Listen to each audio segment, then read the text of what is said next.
ओम नमो भगवते वासुदेवाय। ओम नमो भगवते वासुदेवाय।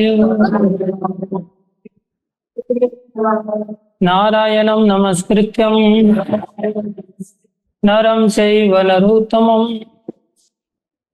देवीं सरस्वतीं व्यासं ततो जयमुद्धीरये। नष्टप्रायेषु स्वभद्रेषु नित्यं भागवत सेवया भगवती उत्तम श्लोके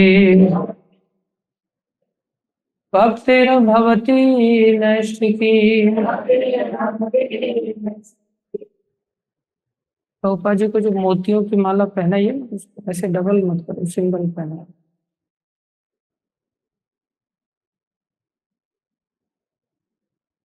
श्रीमद् भागवतम स्कंदो अध्याय 3 श्लोक संख्या 24। तद अस्मसारम हृदयं बतेदं यद गृह्यमाणैर् हरिनामधेयैः न विक्रियेतात यदा विकारो नेत्रे जलं गात्रुरुहेषु हर्ष।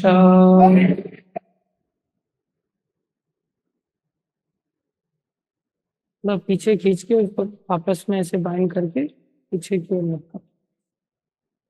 तद अस्मसारं हृदयं बतेदं, पाठ नहीं, इधर ध्यान दो। यद गृह्यमाणैर् हरिनामधेयैः न विक्रियेतात यदा विकारो नेत्रे जलं गात्रुरुहेषु हर्ष। तद अस्मसारं हृदयं बतेदं यद गृह्यमाणैर् हरिनामधेयैः न विक्रियेतात यदा विकारो नेत्रे जलं गात्रुरुहेषु हर्ष।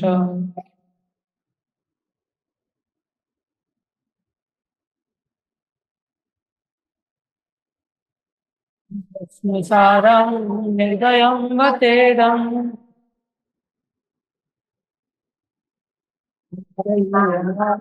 हरिनामधेयैः।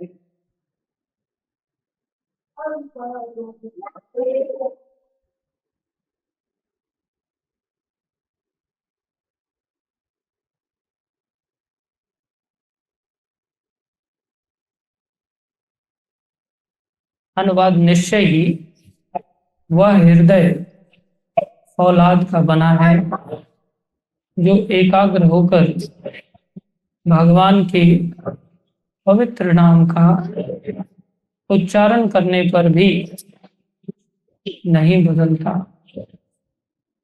सब लोग चले जोर से बोलते। जब हर्ष होता है तो आंखों में आंसू नहीं भराते और शरीर के रोम रोम खड़े नहीं हो जाते। तात्पर्य अर्चनी वंदनी प्रातः स्मरणीय जगत रूप शिल प्रभुपाद जी द्वारा। शिल प्रभुपाद की जय।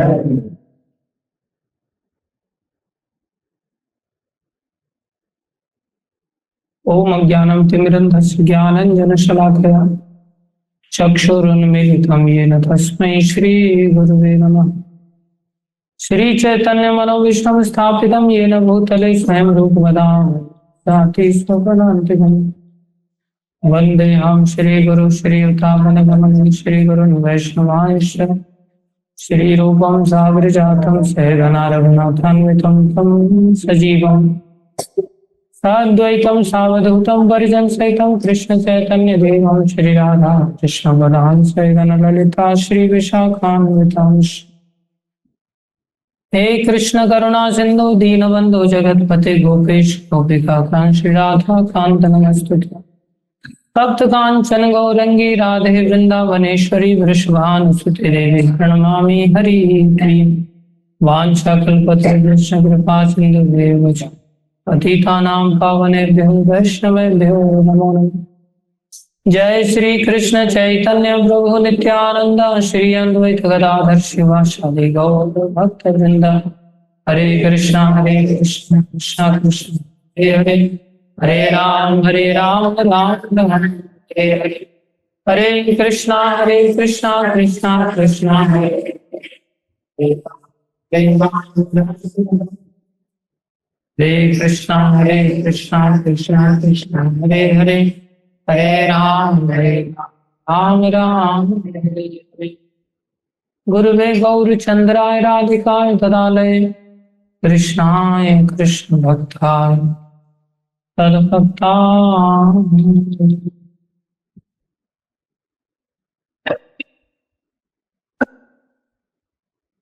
हरे कृष्णा।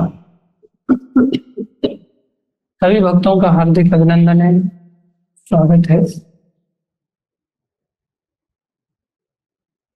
तात्पर्य में प्रभुपाद जी हमें क्या समझाना चाह रहे, कृपा करके हम सभी ध्यान से सुने।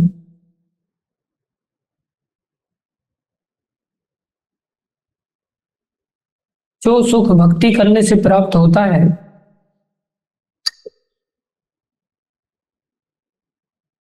वो दिव्य सुख होता है, शाश्वत होता है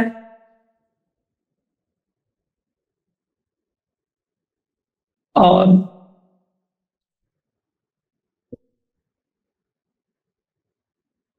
भक्ति के अंगों का पालन करने से होता है, जिसमें श्रवण कीर्तन आदि अंग हैं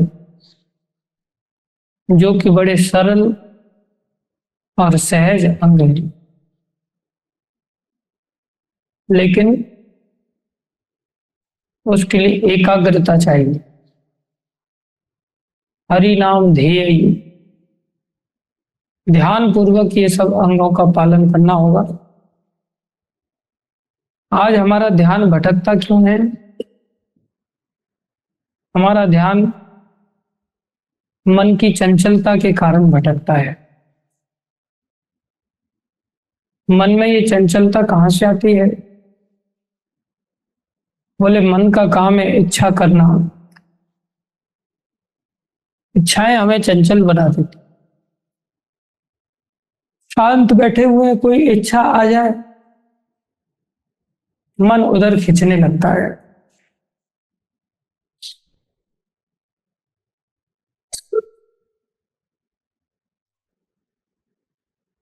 इसलिए जो भौतिक इच्छाएं हैं जो भौतिक सुख देती हैं, आध्यात्मिक इच्छाएं हैं वो आध्यात्मिक सुख देती है।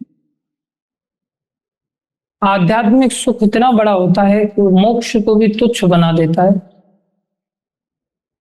जो संसारी इच्छाओं से जो सुख मिलता है, जो ऊपर सुकर वाला सुख है, उसको कितना तुच्छ बना देगा फिर अनुमान लगा सकते। ये जो मनुष्य शरीर है ये इन भौतिक इच्छाओं से ऊपर उठ करके आध्यात्मिक सुख को पाने की चेष्टा करने के लिए दिया है। इसके लिए हमें भौतिक इच्छाओं को थोड़ा दबाना पड़ेगा, भौतिक इच्छाओं को थोड़ा सहनशील बनाना पड़ेगा, सहन करना पड़ेगा। भौतिक इच्छाओं को जो व्यक्ति नहीं सहन कर पाएगा, जैसे बच्चे के अंदर खेलने की इच्छा तो है, उस खेलने की इच्छा को उसको पढ़ाई का सुख चाहिए तो दबाना पड़ेगा।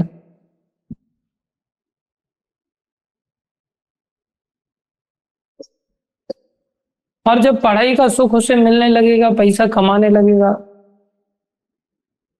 तो फिर स्वाभाविक रूप से भी उसका खेलने की इच्छा चली जाती। समझता है कि खेलने में फालतू में समय का नाश है, उसकी धन की इच्छा जागृत हो जाती।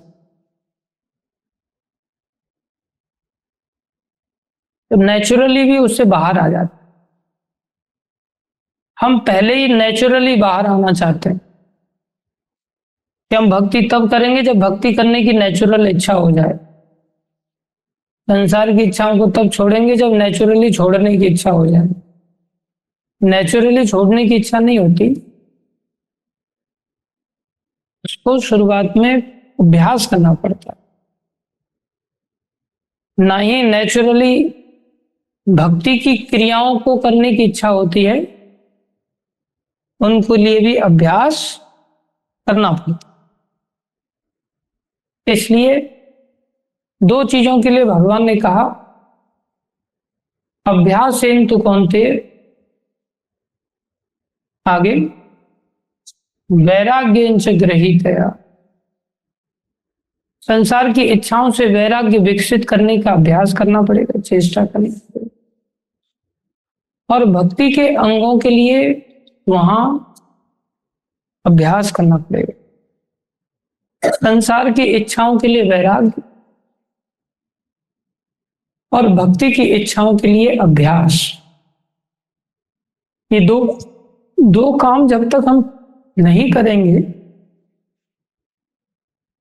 तब तक हमें भौतिक सुख से छुटकारा नहीं मिलेगा और आध्यात्मिक सुख की प्राप्ति नहीं होगी। समझ आ रहा है? और भौतिक सुख तो सुख है ही नहीं। भौतिक सुख तो वास्तव में नरक का रास्ता है। जो गीता में भगवान ने कहा है, कामम क्रोधम तथा लोभम,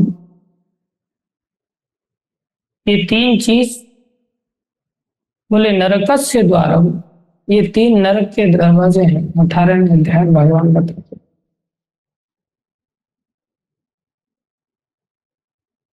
इन तीनों का त्याग करना वो केवल इच्छा से संभव होगा। और ये ऐसी इच्छा का विकास कैसे होगा? बोले ऐसी इच्छा का विकास ऐसे अभ्यास करने वाले। कौन सा अभ्यास करने वाले? कौन सा अभ्यास करने वाले? भक्ति की क्रियाओं का अभ्यास करने वाले और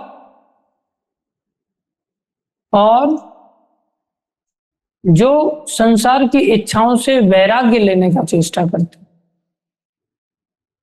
संसार से वैराग्य लेने वाले और भक्ति की क्रियाओं का अभ्यास करने वाले भक्तों के सानिध्य में हो सकता है। कोई भक्ति की क्रियाएं कर रहा हो लेकिन संसार से वैराग्य ना ले रहा हो तो भी उसके अंदर से इच्छाएं आसानी से मरेंगी नहीं, कई जन्म लग जाएंगे। कोई व्यक्ति वैराग्य ले लिया हो और भक्ति की इच्छाओं का अभ्यास न कर रहा हो, उसको भी कई जन्म लग जाए। इसलिए संसार से वैराग्य और भक्ति के क्रियाओं का अभ्यास ऐसा करने वाले भक्तों के सानिध्य में रहने वाले व्यक्ति के अंदर ही ऐसा परिवर्तन आ सकता है। ये चीज हम हमेशा के लिए ध्यान रखें। और जब ऐसा परिवर्तन आ जाएगा तो ये परिवर्तन इतनी ऊंचाई पर चला जाएगा कि हमारे अंदर किसी भी प्रकार की कामना का उदय नहीं होगा। हम इतने दिव्य स्तर पर अनुभूति करेंगे और इतने दिव्य स्तर पर जब व्यक्ति चला जाता है, इन इच्छाओं को सजग होकर के त्याग कर पाता है, तो उसे दिव्य अनुभूति भगवान की अवश्य होगी, अवश्य उसको अनुभव होगा। इसलिए अतएव असली स्थायी भाव भौतिक इच्छाओं का अंत होने, सबसे शुरुआत यही से है। स्थायी भाव यही है, स्थायी भक्ति का लक्षण यही है कि हमारी भौतिक इच्छाएं खत्म हो रही हैं या नहीं हो रही। भौतिक इच्छाओं के प्रति इतना जागरूक होने की आवश्यकता होती है कि माधवेंद्रपुरी भगवत आज्ञा लेकर के भगवान के लिए चंदन लेने के लिए निकल पड़े और अकेले जा रहे, तो रास्ते में रेमुना एक जगह पड़ती है, वहां खीर चोरा गोपीनाथ जी का मंदिर है। खीर चोरा गोपीनाथ उसके बाद ही नाम पड़ा है। वहां भगवान को एक सुंदर खीर का भोग लगता है और खीर का भोग ऐसा लगता है कि उस खीर में से अमृत का जैसा स्वाद आता है। उठाओ हो रहा है तो उस खीर में इतना स्वाद आता है कि ऐसा लगता है कि साक्षात अमृत खा रहे होंगे। और वो खीर थोड़ी बहुत नहीं भगवान को भोग लगती, वो खीर भगवान को 12 मटके भर के भोग लगती। कितने? 12 मटके भर के। वास्तव में शास्त्रीय सिद्धांत के अनुसार भोग लगाने की जो पद्धति है ना, वो पद्धति ऐसी है कि आपका जब सारा रसोई बन जाए, ये नहीं कि इधर रसोई चल रही है और उधर भोग लग रहा है। आपका सारा भोजन बन जाए तो सारा का सारा ही भोग भगवान को लगता है। जगन्नाथपुरी में ये कल्चर अपनाया जाता है जगन्नाथ जी की। आइडियली सारा जो बन रहा है वो भगवान के लिए ही बन रहा है, वो किसी व्यक्ति विशेष के लिए नहीं बन रहा है। और जब सारा का सारा भगवान को भोग लग गया और फिर वो भोग लगेगा तो थोड़ा ठंडा हो जाएगा, फिर वो बाहर निकलेगा, फिर प्रसाद मिलेगा लोगों को, तो फिर भक्त लोगों को फिर गरम गरम कैसे मिलेगा?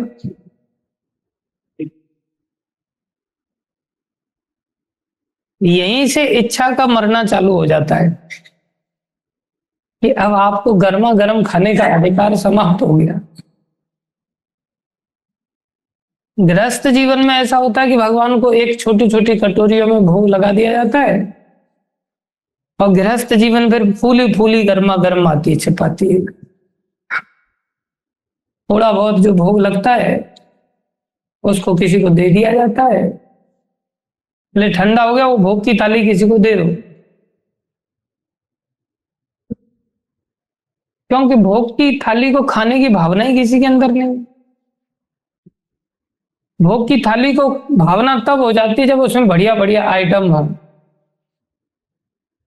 और कई बार भक्त लोग उसको भी री गरम कर लेते हैं। री गरम नहीं किया जा सकता प्रसाद, अपराध लगता है।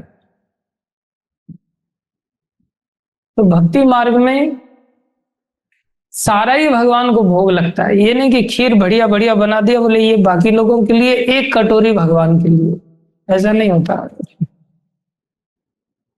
सारी की सारी भोग भगवान को लगाई जाती है, सारा का सारा चावल भगवान को भोग लगाया जाता है। पूरी में ऐसा होता है, मंदिर में भी ऐसा हम कर सकते हैं जिसमें कि अधिक मात्रा में भोग लगाएगा। एटलीस्ट विशाल थाली होती है भगवान की, और उस विशाल थाली में पूरा चावल का एक पर्वत जैसा बनाया जाता है, रोटियों का ढेर लगाया जाता है, सब्जी के बड़े बड़े कटोरे होते हैं, और फिर कई बार एक थाली में ये सब आ नहीं पाता तो 2 थालियां लगाई जाती हैं, कई बार ऐसा भी होता है।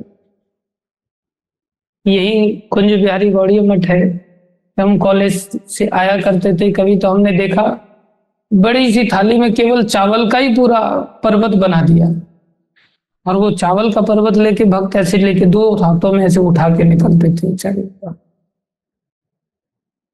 ये एक हमारी वैदिक संस्कृति है जहाँ भगवान का ही भोग फिर सब लोग, ठंडा हो जाता है लेकिन फिर सब लोग खाते हैं उसको। तो वहां 12 मटके खीर के भोग लगाए जाते, सारी खीर भगवान को लगती थी, फिर बाहर निकल के भक्तों में बांट दिया। प्रसिद्ध था वहां की अमृत के लिए, उस खीर का नाम क्या था? अमृत के लिए। अमृत के लिए, खीर के लिए भक्तों की इच्छा होती है।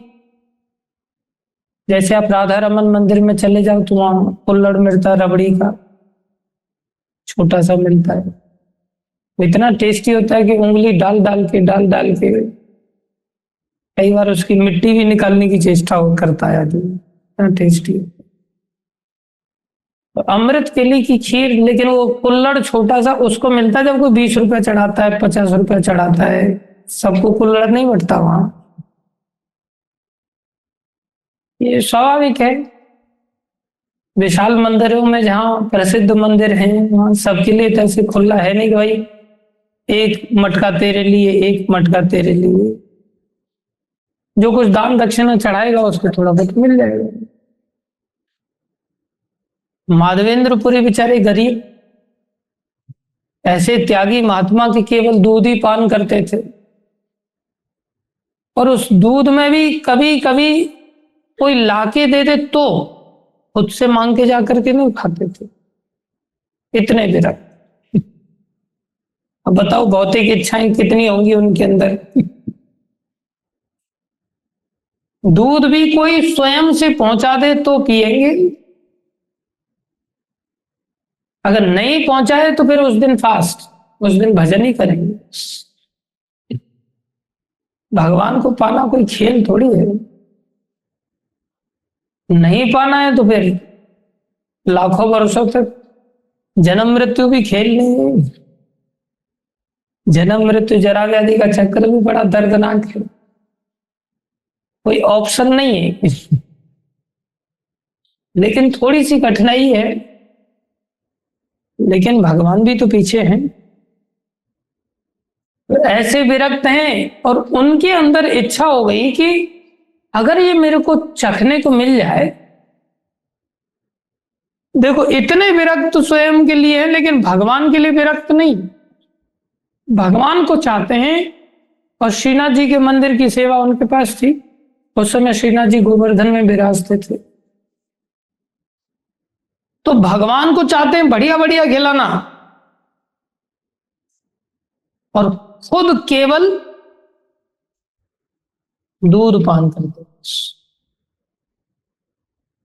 हम लोग तो कई बार भोजन करने का नियम ही बदल देते हैं, बोले कौन सुबह खाए, फिर नहाने जाना पड़ेगा, फिर भगवान को राजभोग लगाना पड़ेगा, और फिर राजभोग को कौन खाएगा,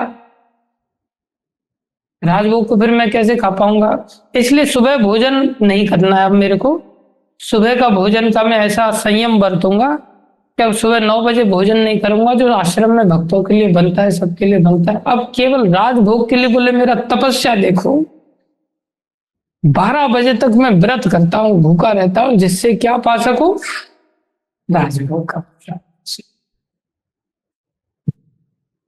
सिस्टम ही बदल दिया। संयम देखो कितना जागृत हो जाता है, ऐसी स्थिति हो जाती है। और कई बार आश्रम का खाएं कैसे, आश्रम में इतना तेल डाल देता है कुक, और ये देखो प्रभु जी कितना तेल है इस भिंडी में, बताओ इसको मैं कैसे खाऊं, तबीयत खराब नहीं हो जाएगी, कोलेस्ट्रॉल बढ़ जाएगा। और राजभोग में कितना भी तेल डाल दे कोई, उसको कभी नहीं दिखाएगा कि इसमें तेल है। कैसी विचित्र बात है, नियम ही बदल जाते। गलत कह रहा हूं कल की अवतार, सही बात है कि नहीं?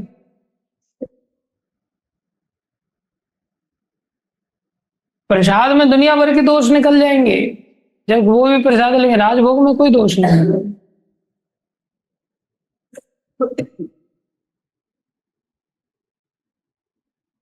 ये सेवा का भाव नहीं है भगवान, ये तो हमारे खुद के खाने का अरेंजमेंट है।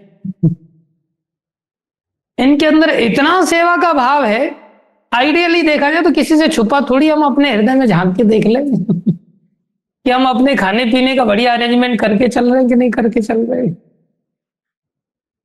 या हम वास्तव में भगवान की सेवा का भाव लेकर के सेवा कर। दिल्ली बहुत दूर है, ऐसा सेवा का भाव नहीं है। हम अपनी व्यवस्था ऐसा चाहते हैं कि जिससे हमारी सुख सुविधाएं बनी रहें, अंदर इच्छाओं का अंबार लगा हुआ, ऐसे नहीं तो ऐसे पूरी हो, फिर भगवत अनुभूति कभी नहीं हो सकती। तो उनकी भगवान के प्रति सेवा की ऐसी तीव्र इच्छा हुई, काश मेरे को थोड़ा सा अमृत के लिए ये खीर चखने को मिल जाता, तो मैं भी भगवान के लिए पता चल जाता कि इसमें क्या क्या डालते हैं, और भगवान के लिए इस तरह से खीर बनाता। और ऐसी इच्छा उत्पन्न हुई बस। अब एक प्रकार से विरक्त हैं तो उनको कोई पैसा तो है नहीं वहां चढ़ाने के लिए मंदिर में, तो खीर मिलेगी कैसे? तो पैसा चढ़ाया नहीं, खीर मिली नहीं, आरती वगैरह सब खत्म हो गए, दर्शन बंद हो गए, बेचारे को जाना पड़ा। अंदर इतना प्रबल एक प्रकार से पश्चाताप हुआ, रोने लग गए। धिक्कार है मुझे, मेरा अधिकार क्या है भगवान के लिए कुछ ऐसा सोचने का? मेरी इच्छा कैसे हो गई खीर खाने की? मैं भगवान को क्या खीर खिलाऊंगा? मेरी औकात क्या खीर खिलाने की? अरे सारी सृष्टि को भगवान चला रहे हैं, और मैं भगवान को भोग लगाने वाली खीर को चखना चाह रहा था, मैं स्वाद लेना चाह रहा था उस खीर का, जबकि अंदर से अपने लिए भावना नहीं थी। और बोले मुझे पश्चाताप करना चाहिए, ये इच्छा मेरे अंदर आ गई, इस इच्छा को धो देना चाहिए, इसके लिए मुझे जप करना पड़ेगा, मुझसे बहुत बड़ी गलती हो गई।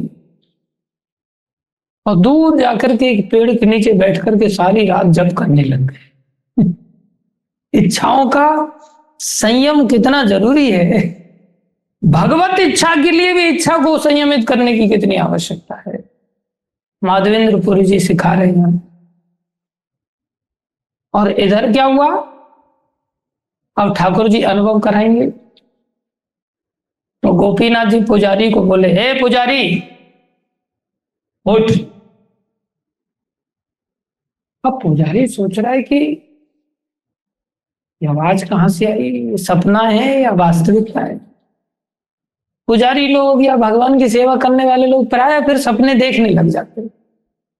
गुरु जी के सपने आ जाते हैं, साधुओं के सपने आ जाते हैं, कई बार भगवान भी सपने में आ जाते हैं। सेवा करते करते ऐसा हो जाता है, प्राय सपने आना चालू हो जाते हैं। ये भी एक भक्ति का एक आरोप है। तो पुजारी सोच रहा है ये सपना है या वास्तविकता है। भगवान के शयन तो करा दिए, और शयन करा दिए तो भगवान को उठाया कैसे जाए, रात्रि का समय है।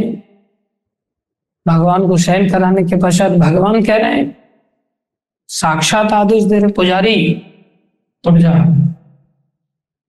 और दर्शन खोल नहा धो के। तो पुजारी सोच रहे दर्शन खोलने की भी बात कर रहे हैं भगवान। दर्शन खोलना तो रात के समय में अलाउड नहीं है, पट कैसे खोल दें, पट तो बंद होगा, सुबह ही खुलेंगे। लेकिन भगवान बता रहे हैं कि दर्शन खोल। और भगवान कह रहे हैं, देख मेरी योग माया की शक्ति से तूने गिनती में 12 मटके तो उठा लिए खीर की, लेकिन एक मटका मैंने तेरे को गिनती में भूल हो गई योग माया के कारण, और तेरे को पता नहीं चला। एक मटका मैंने अपने जंघा के नीचे छुपा के रखा हुआ है खीर का, तो उसे निकालो और पता कर माधवेंद्रपुरी जहां है वहां उनको दे करके आ जाए। और पुजारी सोच रहा है ये सपना तो नहीं हो सकता। ऐसी बात बताई जा रही है कि एक मटका मैंने छुपा लिया है। तो बेचारा उठा, नहा धो करके डर डर के दरवाजा फिर से खटखटाया और भगवान के अंदर जाकर के सबसे पहले देखा भगवान के झंडा के नीचे कोई मटका बचा है कि नहीं। देखा तो साक्षात मटका रखा। तो बड़ा हैरान हो गया। उस मटके को लेकर के रात को 11-12 बजे निकला बेचारा और चिल्लाता जा रहा है, माधवेंद्रपुरी, श्रीपाद माधवेंद्रपुरी कहाँ है, माधवेंद्रपुरी कहाँ है, माधवेंद्रपुरी कहाँ। माधवेंद्रपुरी एक पेड़ के नीचे भजन कर रहे हैं, पश्चाताप कर रहे हैं, रोए जा रहे हैं। मेरे से कैसा बड़ा अपराध हो गया। अब नाम सुना तो विनम्र तो थे ही, पहुंच गए। हाँ भैया मैं ही माधवेंद्र, बताओ। बोले ये लीजिए, मैं कब से आपको ढूंढ रहा था, ये मटका लीजिए, ये गोपीनाथ जी ने आपके लिए चुरा के रख दिया था और आपको देने के लिए भेजा है, आप ये मटका लीजिए। वो जैसे ही मटका पाया, भगवान का आदेश, भगवान का आदेश तो धिक्कार रहे अपने आप को। देखो मेरी कितनी पतित अवस्था, मेरी वजह से भगवान को कष्ट उठाना पड़ा। मन ही मन क्या सोच रहे हैं, मेरी वजह से भगवान को चोरी करनी पड़ी, भगवान को मेरी वजह से कष्ट हुआ, मैंने भगवान को कष्ट दिया। अब उस कष्ट के कारण इतनी दीनता आ रही कि उनकी इच्छा नहीं हो रही कि मैं इस खीर को कैसे खाऊं। मैं भगवान को चोरी का कष्ट दिया और भगवान को रात्रि में दर्शन खोलने पड़े, भगवान को सहन नहीं करने दिया। मन में ऐसा खेद उत्पन्न। और भगवत आज्ञा, बोले चलो प्रभु ने चोरी किया है, आज्ञा पालन करना पड़ेगा। थोड़ा सा खीर चखा, चखते ही सारे शरीर में अष्ट सात्विक भाव उत्पन्न, बड़े आनंद से ओतप्रोत हो गए। और फिर खीर ही नहीं खाया, उस मटके को भी रख लिया। बोले इसको प्रभु ने मेरे लिए चुराया था, इसमें भगवान के कर कमल लगे हैं। उस मटके को भी रोज थोड़ा थोड़ा तोड़ तोड़ के उस मिट्टी को भी खा गए। ये एक भावना, दिव्य भावना का स्तर है। ये तब आता है जब हम इच्छाओं को मारते हैं। जब हम इच्छाओं को नहीं मारते, इच्छाओं को खुली छूट देते। और इच्छाएं कितनी है तो इच्छाएं अनंत, लेकिन 2-4 पॉइंट के कारण ही इच्छाएं। खीर को आप गाल को टच कराओ स्वाद मिलेगा, आंख को टच कराओ स्वाद मिलेगा। पूरे इतने विशाल शरीर में केवल एक जीव का एक पॉइंट है बस, उस पॉइंट के चलते इच्छाएं जागृत हो गई। वो पॉइंट नचा रहा है हमको, है कि नहीं। कहीं भी खीर का लेप लगा दो पूरा कोई ऐसा स्वाद मिलेगा। एक पॉइंट जीव के ऊपर बस उसने पागल कर दिया। ऐसी रूप की इच्छाएं केवल ये 2 पॉइंट है बस सारे शरीर में। काम के सामने कितना भी बढ़िया सुंदर रूप ला के रख दो, केवल ये एक पॉइंट है शब्द को लेकर के, बस पूरे शरीर में कहीं शब्द सुनाई नहीं देगा। केवल सूंघने को लेकर के एक पॉइंट है बस। ये खोपड़ी के 2-4 पॉइंट हैं जिसके चलते हम पागल होकर के बस भटकते रहे। और इन्हीं इच्छाओं को अगर भगवान को समर्पित कर दिया जाए, भगवत आज्ञा का पालन किया जाए, तो ये दिव्य अनुभव होते हैं हमको। सारा खेल इच्छा का है। शुरुआत इसी गुण से है कि कौन व्यक्ति इस आस्वादन को करेगा। जिसके अंदर ऐसे लक्षण दिखाई दे रहे हैं वो जरूरी नहीं है जिसके अंदर इच्छाओं का सहनशीलता आ गई, जिसे शांति कहते हैं। पहला लक्षण शांति। जैसे ही शांति आ जाएगी अब वो व्यर्थ कालत्व तो खत्म हो जाएगा, अव्यर्थ कालत्व आ जाएगा उसके अंदर। समय नष्ट नहीं करेगा फालतू के जीवन की इच्छाओं के चलते समय नष्ट करना। अब जैसे सुअर है, वो गटर में जा रहा है तो उसकी जीभ के लिए तो जा रहा है, लेकिन वो मल जो है बहुत कीमती वस्तु थोड़ी है, लेकिन जीव उसको लेके जा रही है। ऐसे ही संसार के जितने भी भोजन पदार्थ हैं वो खाली पेट भरने के लिए तो है, जीवन जीने के लिए तो है देखा जाए, लेकिन उनके लिए आदमी पागलों की तरह जीवन को बर्बाद कर देता है। तो हमारे अंदर इतनी प्रबल इच्छाएं हैं, इन इच्छाओं को सहन करना पड़ेगा और कोई उपाय नहीं। इसी का नाम शांति है। ये 9 लक्षण हैं जिसके आधार पर हम वास्तव में कह सकते हैं कि ये दिव्य अनुभूति प्राप्त करने का अधिकारी हो गया है। हो सकता है उसकी आंखों से आंसू ना आए, लेकिन शांति है तो उसको दिव्य सुख जरूर मिलेगा। भगवान पीछे चोरी करके उसको दिव्य सुख देंगे, खा तो ऐसा सोच। धन्यवाद सभी भक्तों को।